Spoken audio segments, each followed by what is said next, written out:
Magandang gabi sa inyo mga kadiskarte. Ayan, bali meron tayo ditong treadmill. Ayan, treadmill na universal. So, bali meron na pala siyang board, saka meron na siyang control panel. So, bali touchscreen na yan. Saka ito yung kanyang susi. Ayan, lalagyan nyo lang siya dyan. Napakadali lang i-install.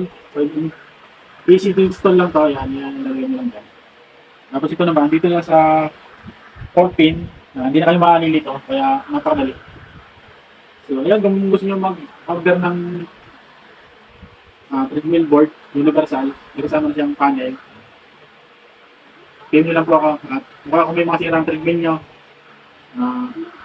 mas maganda pagdala natin yan ng bagong board. Pwede yung universal yung balit natin dyan. Mas good. Kaysa yung kung magpaparepair pa natin ay mas mahal ang labor ng treadmill repair. Huwag pa yung home service. So, ito.